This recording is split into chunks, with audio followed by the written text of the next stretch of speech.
Buenas tardes, mi nombre es Eric Jair Molina Torres, estudiante de la Universidad Nacional Autónoma de México, en la Facultad de Estudios Superiores Cuautitlán. Actualmente curso la licenciatura en Contaduría. Este video es acerca del estado de cambios en el capital contable, que corresponde a la materia de Contabilidad Superior impartida por el profesor Argenis Iván Mejía Chavarría. A continuación les detallaré el contenido de este video. Comenzaremos por definir este estado financiero.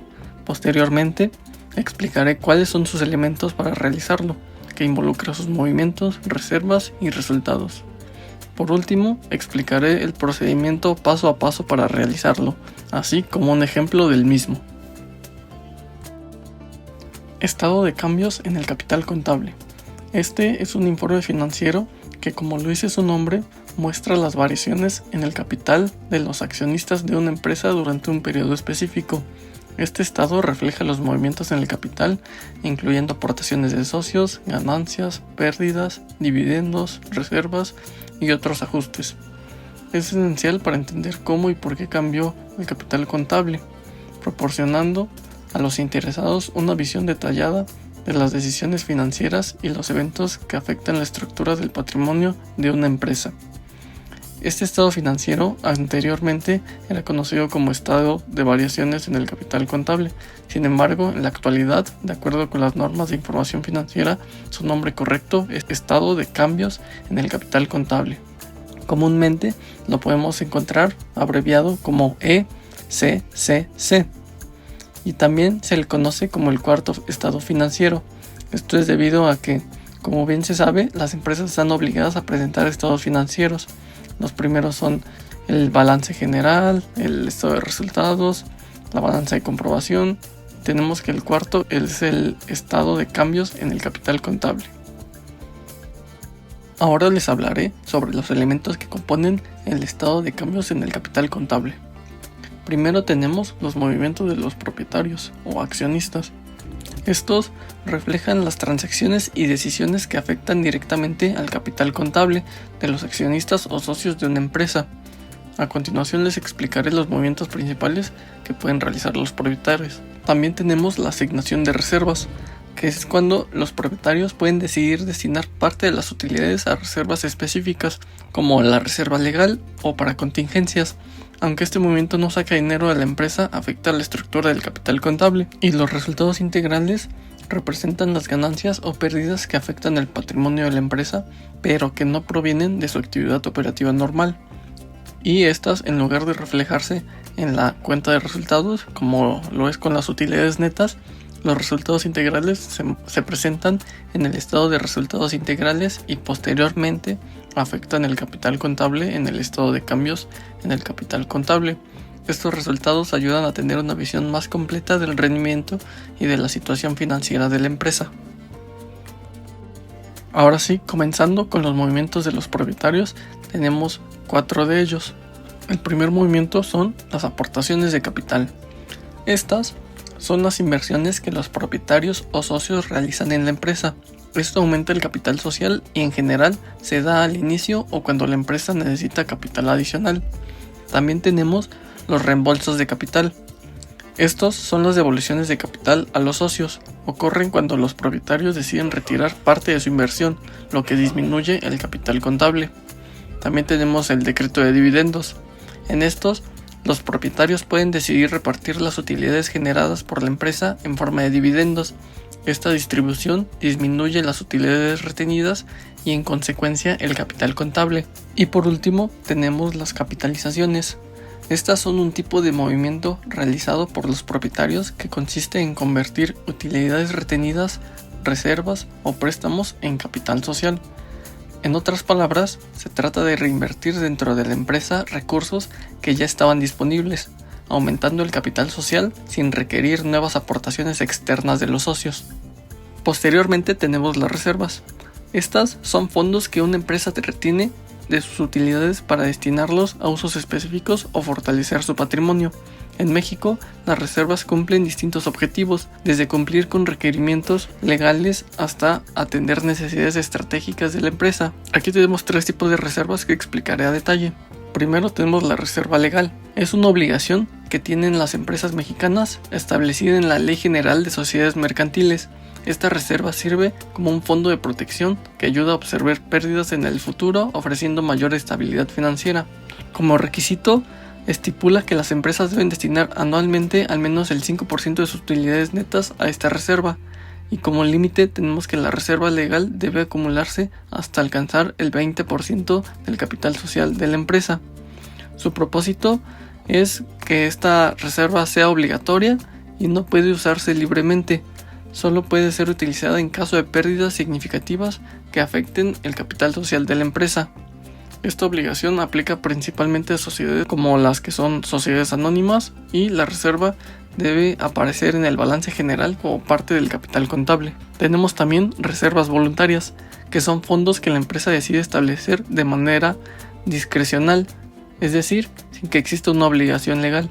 Este tipo de reserva se destina a cubrir necesidades o metas específicas que la empresa considera importantes para su operación o crecimiento. Estas se crean con la aprobación de la asamblea de accionistas o el consejo de administración a partir de las utilidades retenidas de la empresa.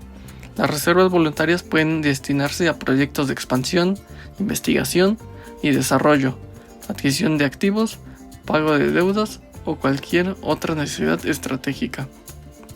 A diferencia de la reserva legal, las reservas voluntarias pueden utilizarse en cualquier momento según lo decida la empresa y no tiene límites en cuanto a la cantidad que puede ser retenida.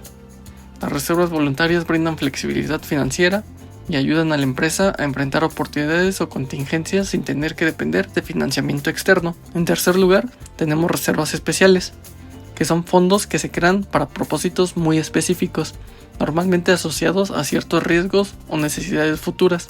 Estas reservas no son obligatorias por ley, pero se establecen cuando la empresa tiene necesidades o compromisos particulares que desea asegurar. A continuación, tenemos los resultados integrales. Los resultados integrales dan una visión más amplia del desempeño financiero, considerando factores externos y financieros que no son parte de la actividad operativa, pero que influyen en el valor total de la empresa. Sus principales componentes son utilidad o pérdida neta.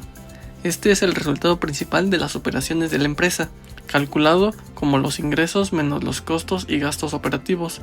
Es el punto de partida para el cálculo de los resultados integrales. También tenemos otros resultados integrales. Incluyen ganancias o pérdidas que no se consideran en el resultado operativo del periodo y que generalmente están relacionadas con ajustes financieros o de mercado, como lo son revaluación de activos, conversiones de moneda extranjera, instrumentos financieros derivados y ajustes actuariales de planes de pensiones. También abarca la participación de otras entidades. Esto se refiere a la porción de los resultados que son atribuibles a los socios minoritarios o a terceros que poseen una participación en alguna subsidiaria o entidad controlada por la empresa. Este concepto es relevante en los estados financieros consolidados, donde la empresa matriz presenta los resultados de todas las sus subsidiarias y entidades controladas. Acto seguido tenemos el procedimiento del estado de cambios en el capital contable.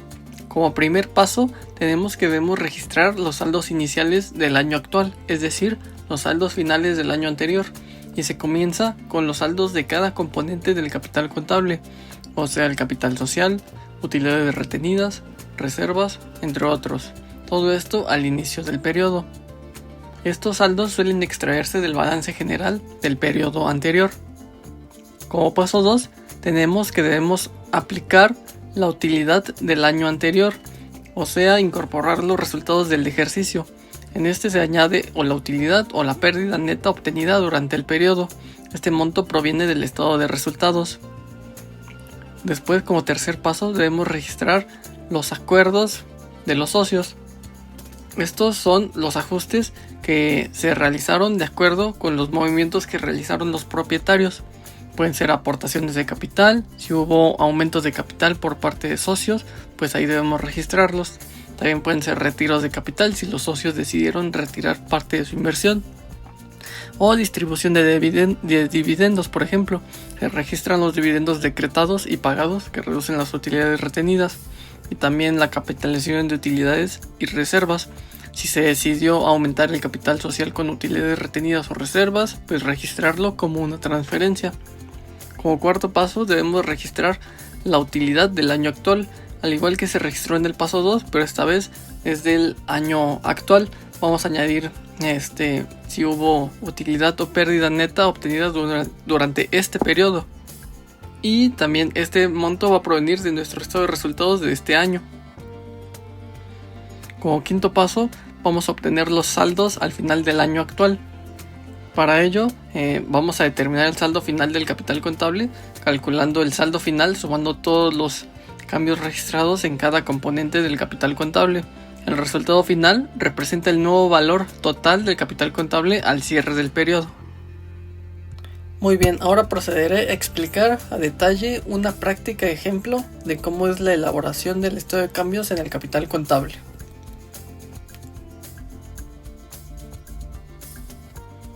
Para ello, traigo esta práctica ejemplo con la empresa que llamaremos UNAM S.A.D.C.B. Las instrucciones nos dicen: con base en la siguiente información, elabore el estado de cambios en el capital contable.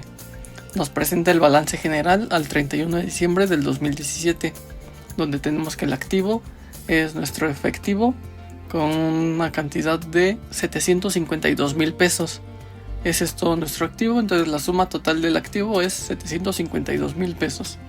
Como pasivo tenemos 50,000 pesos en proveedores, ese es nuestro pasivo total. Y como capital contable tenemos capital contribuido, capital social 390,000. En capital ganado tenemos utilidad acumulada del ejercicio anterior por 180,000. Tenemos pérdida acumulada del ejercicio anterior por 23,000 negativo porque es pérdida. Reserva legal de 12,000 pesos. Utilidad del ejercicio 2017 143,000. Y nuestro total de capital contable es 702,000 pesos, que sumado a los 50,000 de proveedores de nuestro pasivo es la suma total del pasivo más el capital, 752,000 pesos. Muy bien, ahora tenemos también los acuerdos tomados durante el ejercicio 2018. Entonces vamos a proceder a realizar el primero. Para ello tenemos esta tabla que es normalmente donde se va a ir haciendo el llenado. Tenemos como título estado de cambios en el capital contable del 1 de enero al 31 de diciembre de 2018 y el nombre de nuestra empresa, UNAM S.A.D.C.B. En la primera columna sería la fecha, en la siguiente columna iría la descripción, en las siguientes va a ir el capital contribuido y en las siguientes va a ir el capital ganado. Y por último tenemos el capital total. En la primera columna del capital contribuido tenemos capital social, que estas van siendo las cuentas. Tenemos prima en colocación de acciones, que vamos a emplear estas columnas de acuerdo a los acuerdos tomados durante el ejercicio. Tenemos también la columna de aportaciones para futuros aumentos, la columna de utilidades acumuladas de ejercicios anteriores, pérdidas acumuladas de ejercicios anteriores, reserva legal y resultado del ejercicio. Entonces comenzamos, tenemos aquí la suma de nuestro capital, que estos serían nuestros saldos iniciales. Vamos a poner como en la descripción con nuestra fecha, 1 de enero de 2018, saldos iniciales. Tenemos un capital social de 490,000. Tenemos en capital ganado utilidades acumuladas de ejercicios anteriores por 180,000, como lo hice en el balance. También vamos a registrar nuestra pérdida de 23,000, nuestra reserva legal de 12,000, nuestro resultado del ejercicio anterior de 143,000. Y esto nos da una suma total del capital contable de 702,000. Ahora vamos a realizar el primer acuerdo, que es para el 1 de enero, que dice: se traspasa la utilidad del ejercicio 2017 a las utilidades acumuladas de ejercicios anteriores. Esto lo vamos a registrar igual en la columna de fecha. Vamos a poner 1 de enero, descripción, traspaso de la utilidad del ejercicio. Vamos a mover de nuestra columna de resultado del ejercicio a la columna de utilidades acumuladas de ejercicios anteriores por 143,000. Y en negativo vamos a poner 143,000 en la columna del ejercicio. De esta forma tenemos un total de 0. porque esto se debe a que existen movimientos reales, que son los nuevos, y movimientos virtuales, que solo son traspasos entre cuentas y realmente no hay entrada o salida de capital. Nuestro siguiente acuerdo dice que para el 1 de enero se separa un 5% de la utilidad del 2017 por aumentar la reserva legal. Entonces registramos en la descripción aumento de reserva legal, que es nuestra utilidad de 143,000 pesos por el 5%. Eso lo que nos dé como resultado lo vamos a poner en reserva legal. En este caso la multiplicación nos da 7,150 pesos. Y estos 7,150 pesos van a salir de las utilidades acumuladas de ejercicios anteriores, que también nos va a dar un total de 0. Ahora procedemos al número 3, que es para el 20 de marzo, donde los socios deciden efectuar una aportación en efectivo para futuros aumentos de capital por la cantidad de 30,000 pesos. Vamos a registrarlo, fecha 20 de marzo, descripción, aportación en efectivo. Vamos a escribir los 30,000 pesos en aportaciones para futuros aumentos y este va a ser nuestro total. Aquí va a haber un ingreso de capital, entonces el total de capital contable son 30,000. Como siguiente acuerdo tenemos que para el 19 de abril se amortizan las pérdidas contra las utilidades acumuladas de ejercicios anteriores. Registramos nuestra descripción y vamos a trasladar nuestras pérdidas acumuladas por 23,000 y este dinero va a salir de las utilidades acumuladas, de tal forma que también nos da 0. Para el acuerdo número 5 tenemos que el 4 de septiembre se colocan 50 acciones entre nuevos inversionistas con valor nominal de 50 pesos cada una. Los socios suscriptores liquidaron el 100% del valor de las acciones en efectivo, más una prima de 10 pesos por acción. Colocamos nuestra descripción, que es colocación de acciones y prima. En este caso son 50 acciones, 50 pesos cada una, multiplicamos 50 por 50 y nos da 2,500. Esto lo vamos a registrar en la columna de capital social. Además nos dice que tenemos una prima de 10 pesos. Son 50 acciones que van a ser 500 pesos. Eso va en la columna de la prima. Y tendremos el total de 3,000 pesos.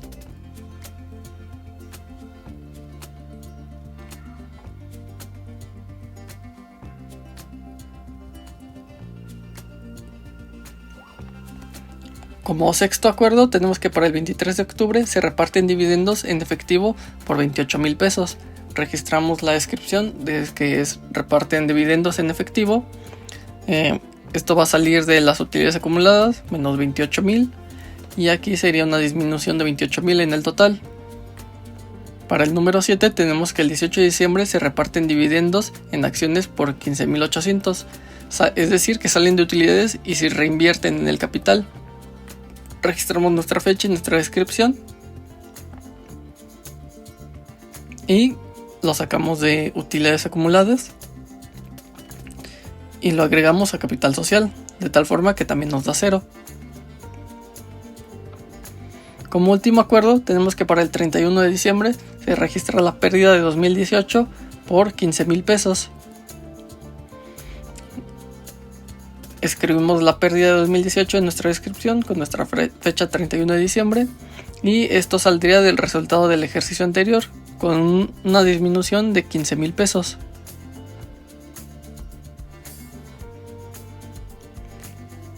Por último colocamos los totales, es decir los saldos finales.